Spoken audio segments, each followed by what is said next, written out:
தர்மம்ங்கிறது என்ன தெரியுமா? சடனா ஒருத்தர் யாரோ ஒருத்தர் அவர் நம்ம கிட்ட கேட்டு கூட இருக்க மாட்டார். அவர் ஏதோ ஒரு கஷ்டத்துல இருப்பார். நம்ம அதை பார்த்துட்டு டக்குன்னு போய் பண்றோம் இல்லையா? உதாரணத்திற்கு யாரோ ஒருவர் சாலையிலே ஒரு பசியின் காரணமாக மயக்கம் போட்டு விடறாருன்னு நம்ம பார்க்கும் பொழுது டக்குன்னு என்ன பண்ணுவோம்? நம்ம ஒரு தண்ணி பாட்டில வாங்கி அவர் முகத்துல தெளிச்சுட்டு ஏதோ ஒரு டீ வாங்கி தரோம், ஒரு பிஸ்கெட் வாங்கி தரோம், இல்லைன்னா ஐயா சாப்பிடுங்கன்னு சொல்லி ஒரு டிஃபன் வாங்கி தரோம்னு சொன்னா அது தர்ம கணக்கிலே வருகிறது. அங்க பிரதிபலன் எதையுமே எதிர்பார்ப்பதில்லையே.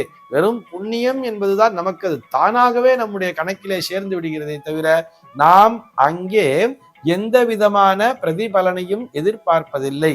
இப்படி பிரதிபலனை எதிர்பாராமல் செய்வதுதான் தர்மம் என்பது, அந்த தர்மமே நம்முடைய தலையினை காக்கும்னு சொல்றார். இந்த தர்மம் தலை காக்கும் சொல்றா இல்லையா? இது தர்ம வழியிலே நடப்பவர்களுக்கும் பொருந்தும், இது போக தர்மத்தினை செய்பவர்களுக்கும் பொருந்தும்.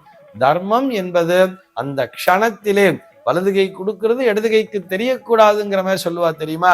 எது ஒன்றையும் நினைக்காமல் யோசிக்காமல், ஐயோ நாம் இந்த நேரத்துல போய் இந்த பணத்தை கொடுக்குறோமே, கொடுத்தா திரும்ப வருமா வராதா அப்படிங்கிற அந்த சிந்தனையெல்லாம் எதுவுமே இருக்காது. அவர்களுக்கு உதவி செய்ய வேண்டும், அவ்வளவுதான். இயலாதவர்களுக்கு இருப்பவர்கள் உதவி செய்ய வேண்டும் என்ற எண்ணத்தோடு டக்குனு போய் ஒரு ஹெல்ப் பண்றா இல்லையா? இதுதான் தர்ம கணக்கிலே வரும். அது தர்மம்.